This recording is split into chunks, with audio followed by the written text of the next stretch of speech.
With only hours left before his execution, his final request wasn't for a last meal or a phone call. It was to see his dog one last time. But what happened next would silence the prison, freeze the guards, and unravel a truth buried for years. That morning, the air inside the penitentiary felt heavier, as if the very walls knew what was coming. Every sound, the clink of keys, the echo of boots on concrete, carried a weight that pressed down on everyone inside. In his cell, Daniel sat on the edge of his cot, hands loosely clasped, eyes fixed on the cold floor. He wasn't the same man who had walked in 7 years ago. Time and regret had carved deep lines into his face, softening the once sharp defiance in his eyes. The guards expected the usual last request, a steak dinner, a call to family, maybe a final letter. But when the warden asked, Daniel's voice was low, steady. "I want to see Max, my dog." A pause. Some guards exchanged glances. A condemned man choosing a dog over people? Unheard of. But for Daniel, Max wasn't just a pet. He was the only one who had stood by him, before the arrest, before the trial, before the world turned its back. In his final hours, he didn't want forgiveness from strangers. He just wanted to look into the eyes that had never judged him. The warden leaned back, fingers steepled. He'd seen strange last requests: ice cream, a guitar, a priest who didn't show. But bringing a dog into a maximum security prison on execution day? Never. In the control room, officers debated. "It's a security risk," one said. "We've never allowed an animal in here, especially for a death row inmate." An older officer, quieter, spoke up. "Max is all he has left. No visitors, no letters, no one." He paused.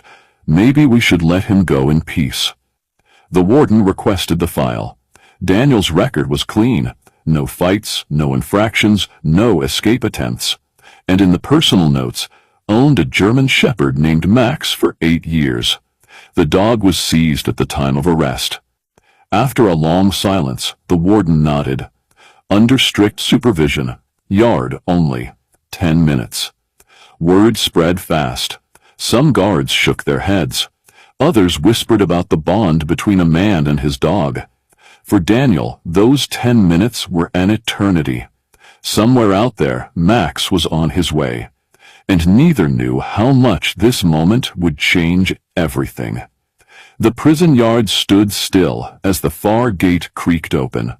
Daniel stood a few feet from a lone chair, wrists cuffed loosely in front of him, eyes locked on the entrance. Then he saw him. Max trotted in, his black and tan coat gleaming under the pale morning light. 2 officers flanked him, leash taut, but it was clear Max had already spotted his man. His ears shot forward, his tail began to wag, slow at first, then faster, like a metronome finding its rhythm. Daniel's breath caught. Years had passed, but nothing, the gray in the muzzle, the slight stiffness in the legs, could disguise the dog he'd raised from a pup. The officers glanced at the warden. A single nod. The leash slackened. Max surged forward.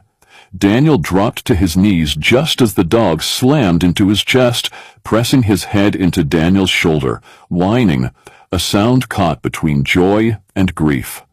For a moment, the prison vanished. No countdown, no death order. Just a man and his dog, reunited. Daniel buried his face in the thick fur, breathing in the scent, old leather, earth, home. Memories flooded back. Long walks, muddy paws, quiet nights when Max's steady breathing kept him from falling apart.